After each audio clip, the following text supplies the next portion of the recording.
It's that time of year again. Welcome to the 2026 tour of my home lab. Every year I tell myself, this time it'll be minor changes, and every year it turns into a full evolution.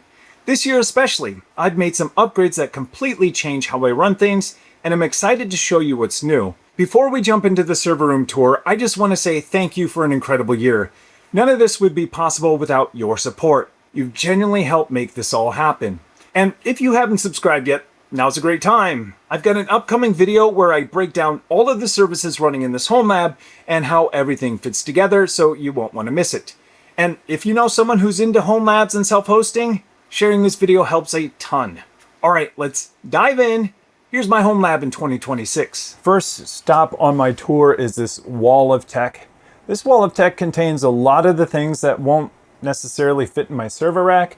So I started detaching them here. So one thing that still is the same is fiber providers. For a little bit, I did have 2 fiber connections. Now I fully switched over this one. I do have backup internet. We'll talk about that here in a second. But I do have 2 fiber lines going to the home. One is actually buried out front, coming in from the front of the house. And then one is actually coming from the back of the house over the wires. Coming down here, I'll just talk about this really quick. I 3D printed this mount and put this Unify phone up here. I don't have Unify talk. I was testing some things out. I don't really have a lot of VoIP needs. I thought maybe I would try it out and maybe switch my business line to it, but I'm going to stick with my personal line for business and keep getting spam. So coming up here, my 4 Hue hubs. A lot of people ask, well, why do you have 4 Hue hubs? And then on top of that, why aren't you using a Zigbee device like this SM Lite down here? The main reason why I still have Hue hubs in my home is because I use Hue Play, and Hue Play is a way to synchronize lights to your TV through HDMI. In order to do that, you have to have a dedicated hub for each Play device that you have. And so I have 3 Play devices, and so I have to still keep one per Play device in order to synchronize the lights to the TV. PoE comes up over to here, powers this switch, and then all 4 of those are connected. Moving over, yeah, this is my old fiber. It's actually unplugged. Maybe one day if they lower the prices, I'll switch to them for backup fiber, but not now. This is a little sensor, Unify sensor I was testing as well, motion sensor. So I just put it up here, but it's working and it's running. Down here is my Raspberry Pi. Still have this Pi, and this is still running. This is running NUT server. As you can see, I have all of these USB cables plugged into it, and those run to my UPS devices, a couple in here, and actually one down here. And so it's running NUT server, which will help me coordinate and shut down devices if I lose power. I accidentally locked myself out of this Raspberry Pi. I was rotating my SSH keys and I removed my old one before applying my new one. Same with this one, I'm locked out, but that's an easy fix for Raspberry Pis. Just take the micro SD out and fix it. I've just been too busy to do that. So this Raspberry Pi is running Pi-hole. It's my backup DNS for everything that's in my server rack. So if my server rack goes down, this will still provide DNS for my whole network. This right here is my HD home run. This actually gives me over-the-air TV. I have it connected to Plex. It has 4 channels and it goes to a gigantic antenna in the attic. But this gives me 4 channels to watch, record, rewind, live TV, all to my Plex.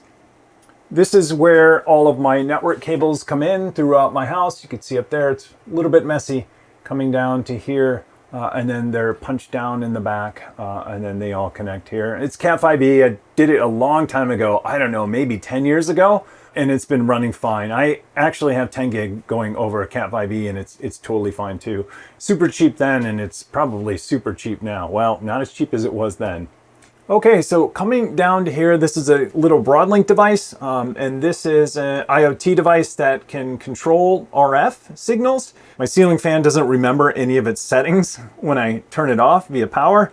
So I made the most complicated automation ever to make my fan remember its last setting, even though it technically doesn't remember it. But this is nice because then I can automate this with Home Assistant and everything else, because my ceiling fan's super dumb. So this makes it smart.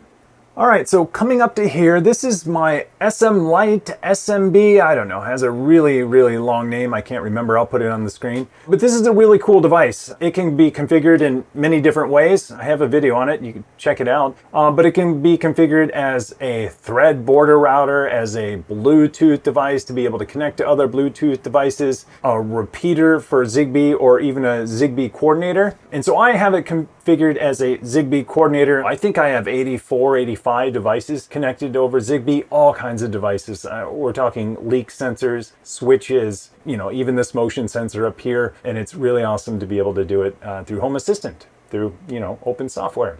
So next up, this is the exact opposite. So not open, but closed, but this is Ubiquiti's SuperLink. And so this is a way to connect a lot of devices to their IoT, kind of network. And this is one of the sensors that connects to the SuperLink. This is an environmental sensor.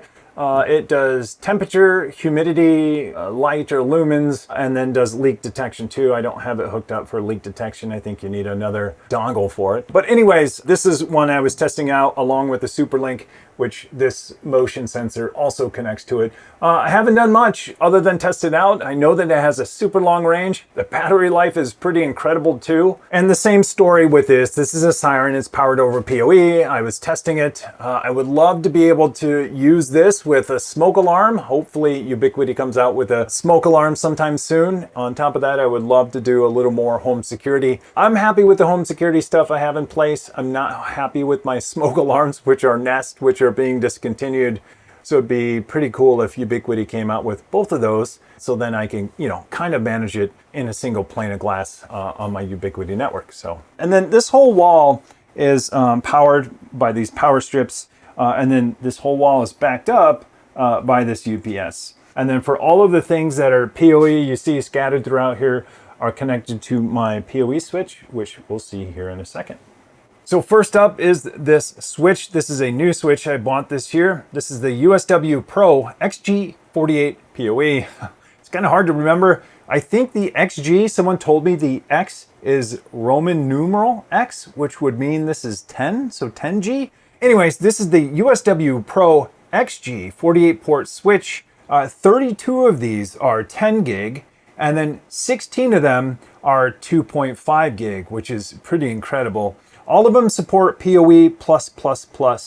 And so the reason why I jumped to this big of a switch is because I already had a 48 port PoE switch here, but it didn't have PoE+++, and it really didn't have any 10 gig. And so I have enough 10 gig Ethernet where I could use a switch like this, and then I have enough PoE+++ devices where I could use a switch like this. So anyways, I ended up buying this one and replacing the one that I had before. It can pump out, I think, over a kilowatt, which is crazy to think about.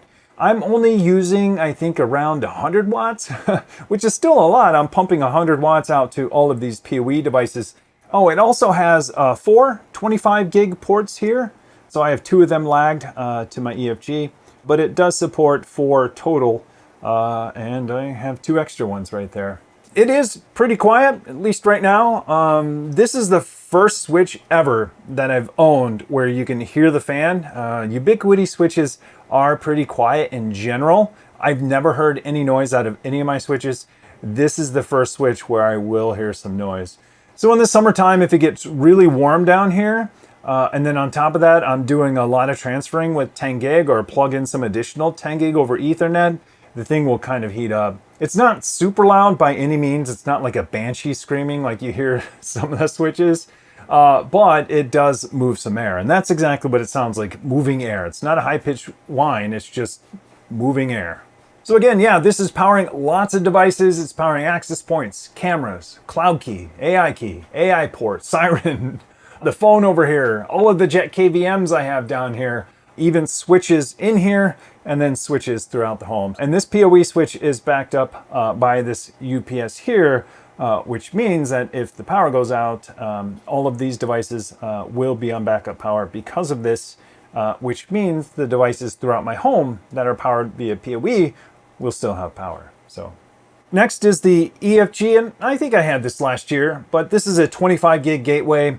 It's way more than I need, but it has 2 2.5 gig Ethernet ports, then to 10 gig, and then to 25 gig. So I have the 25 gig uplinked to my switch right here in a lag, but it does support up to 25 gig internet if I wanted to use it that way. Another reason why I like this is because it can do 12.5 gigabit IPS and IDS routing. So if I'm doing inter-VLAN routing and I want IDS and IPS turned on, this will do up to 12, 13 gigabits per second.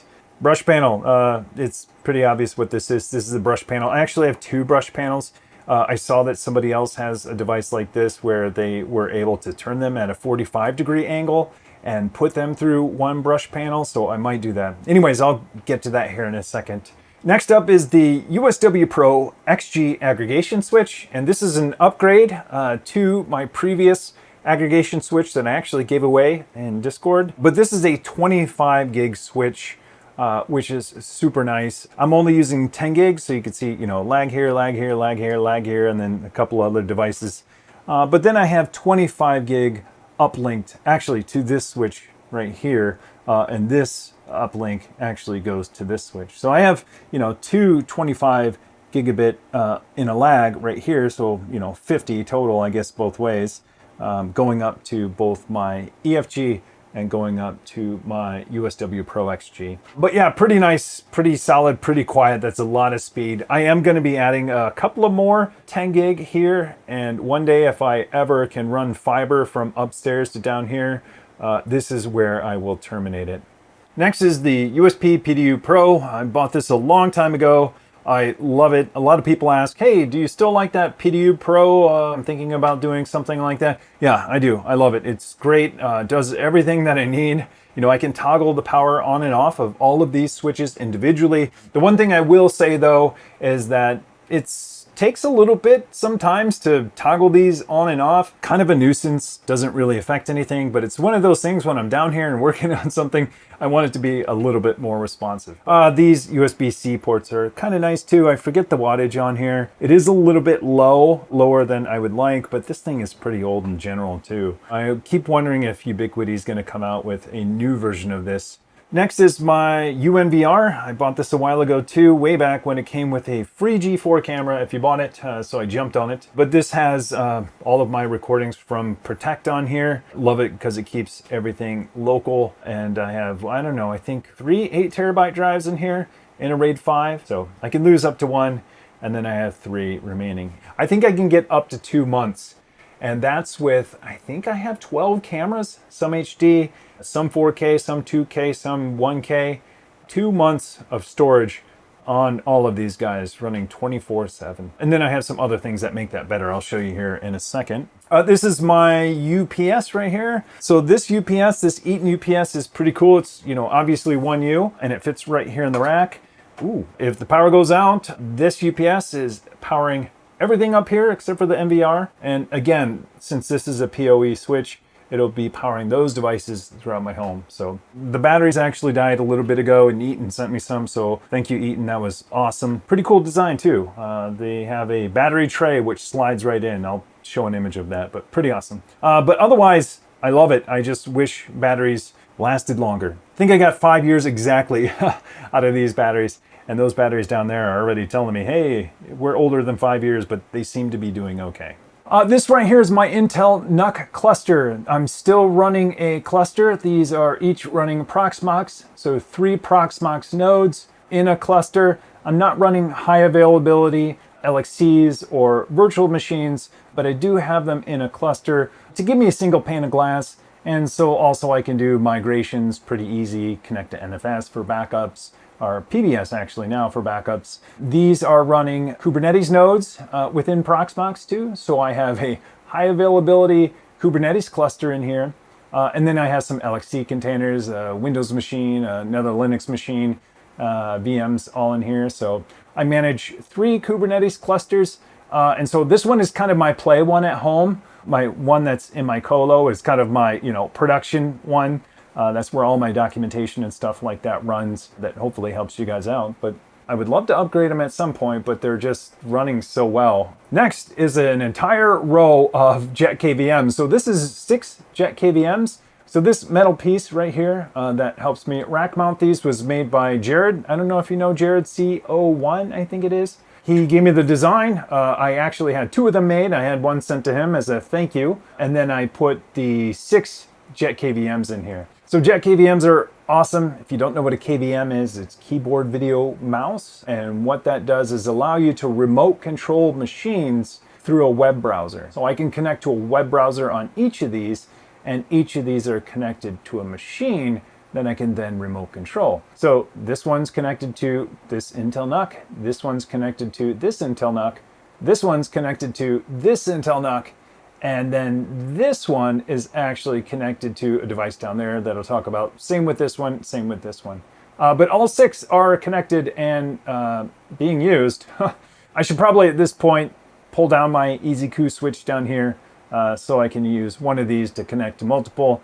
Next up, after the Jet KVMs, are some 3D printed mounts that I printed. This was actually one piece, this was another piece, and then they connect together so that they can fit in a 19-inch rack. And so the same here, this one connects to this one, and then I can put them in a 19-inch rack. So first up is the AI key from Ubiquiti. I tested this device for a while, and this device helps make your NVR a little bit smarter. I guess that's the way I can describe it. So you have the option with this device to classify, describe, transcribe a lot of different events that get picked up in your camera feed. I would love to see this used for more than just an NVR. I would love to see it used for more devices in their ecosystem. And then this is an AI port. It's kind of hard to see, but I printed it and put it here. So if you think about these 2 devices, the way I think about it is this one kind of gives devices, I guess, glasses. It helps devices recognize AI events that might not be able to recognize AI events because they're older cameras or they're third party. And so you can enable AI events on those types of cameras here. And then this will kind of pick up from there and help you to detect specific things within those events, face recognition, animals, and the things I talked about a little bit earlier. So again, I'm probably doing a poor job of describing it. They are, I think, a little bit confusing on these 2 products, what does what, but I think of it like glasses and brains. That's the way I kind of lump it up in my head. This is an older cloud key that I had from a while back that I was testing, and I was actually testing it with Unify Talk because the EFG only does network. I think you can only install network in some other app, but you can't install, Talk or Protect or anything else like that. So I had this old Unify Cloud Key Plus that was here. The hard drive actually died, and I swapped it out for an SSD. So there's a tiny SSD in there, and really that's just to test out Talk or any other applications that I need. And this little keystone jack right here, I couldn't find a model that didn't have a keystone jack. So there was just a hole there, and I thought, well, I have a keystone jack, I might as well put it in there. But I'm not using it, but it looks a lot better than just a hole right there. Next here is B-Link. This is my EQ14. I'm a huge fan of these tiny little B-Link devices. I bought one for my mom and for my dad, and I shipped it to them for their home PCs. And so this is my EQ14. This is where I test a lot of my containers. I usually use virtual machines, but say I need to test something like QuickSync or an N150, I'll use this device because it has, I think, an N150 plus QuickSync. So next is the UNAS Pro 4. This is a device I've been testing for a long time. I could finally show it. I think by the time you see this video, you'll be able to buy it. I will say that this is a really interesting device, and I'm gonna do some interesting stuff in the future. I bought 4 22 terabyte drives in here. They're in a RAID 5, and it's working really, really well. So I'm gonna have a video on that coming up soon, and another device down here that I'll talk about, so I won't spoil it. Below that, I have a bunch of mini PCs. This is the MSA one. I've used this for a long time. I actually use it in a lot of my tutorials that require a video card.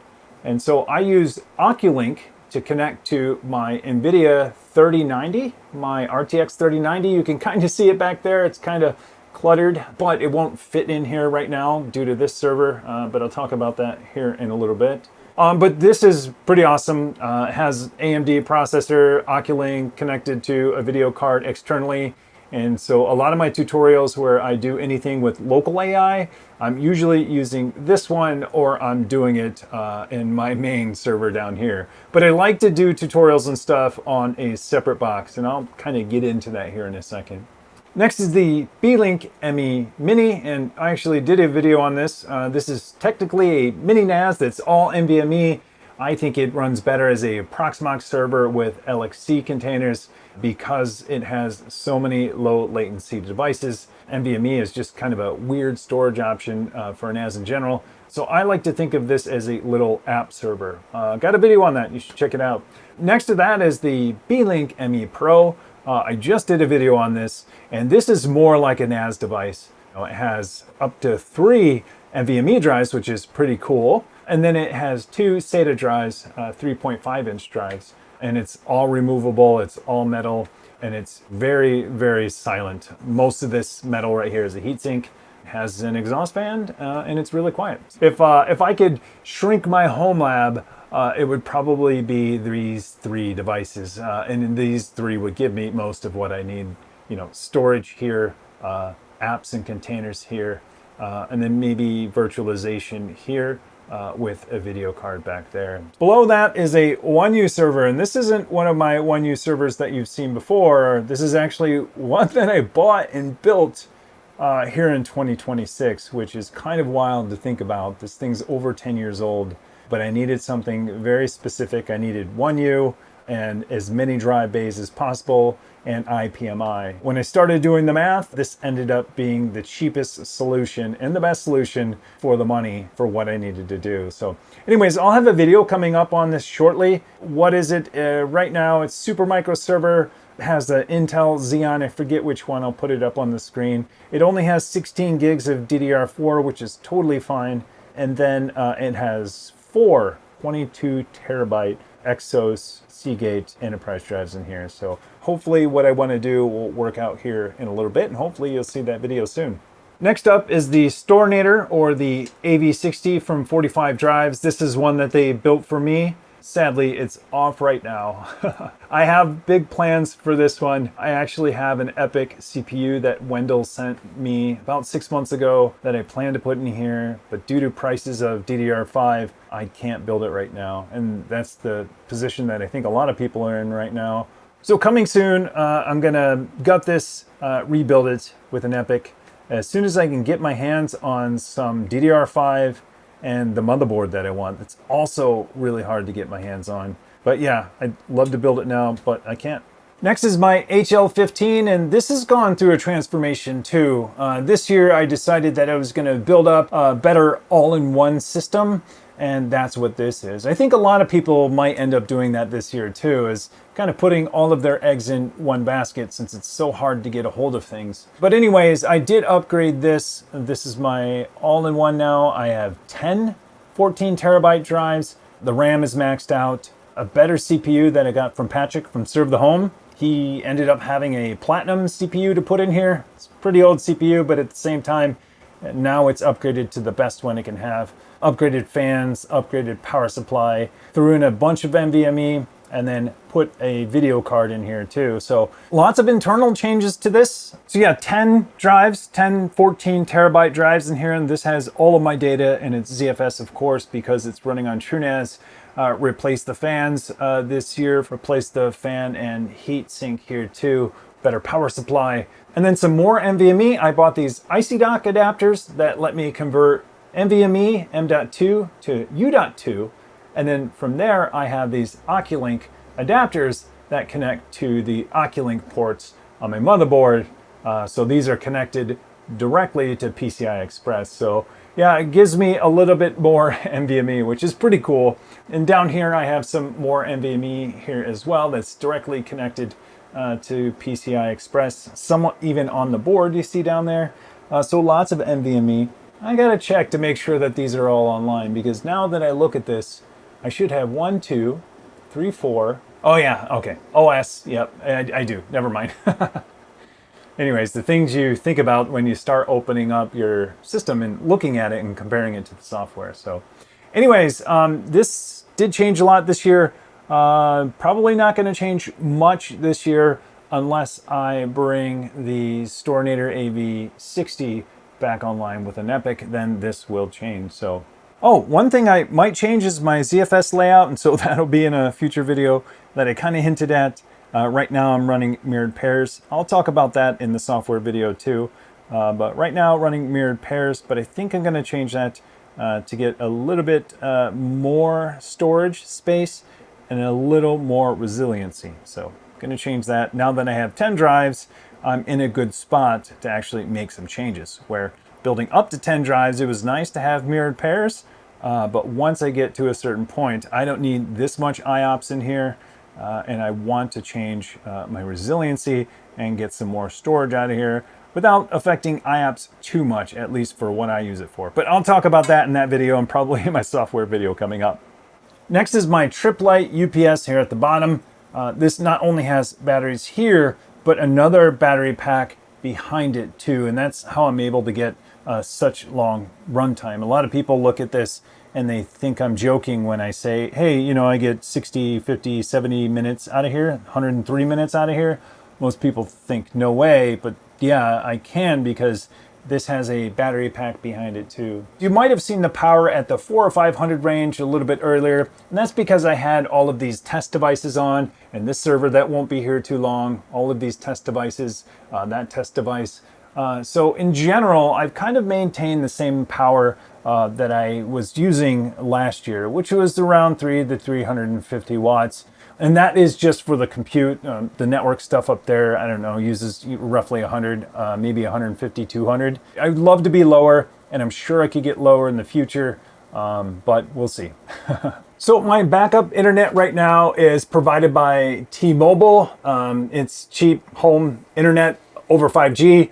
I decided to go with that because it is cheaper than having my second fiber, and I kind of like the idea of it being 5G, that if something goes wrong with my internet, at least the landline, the fiber coming in, then I can rely on 5G. But the thing is, if people have problems with their hardwire coming in, most people are going to be on 5G too. So I don't know how good of a backup solution that is. But either way, it's really cheap and it is here, and that's what I'm going to use. It actually has fallen back a few times to 5G, and it works fine. Now you might be wondering what I'm doing with the UniFi 5G Max. Well, I was kind of hoping that I could use my SIM from my T-Mobile home and put it in this device, but it turns out T-Mobile won't let you, which is kind of a bummer. They make you use their device. I was hoping to use it with this. If there's someone from T-Mobile watching, please, you guys, let me take the SIM and put it in this UniFi device, because I want to manage this, because I have a lot more visibility and observability than I do from this device right here. So anyways, and you could send that back and put it back in service. I don't care. Just let me use my SIM in there, please. Hopefully a firmware update or something from T-Mobile will let me do it. And that's my home lab in 2026. I'll have most of the gear and links listed in the description. And if you've got questions, leave a comment and I'll reply. Make sure you're subscribed, because the full services running in this home lab breakdown is coming soon. I'm Tim. Thanks for watching.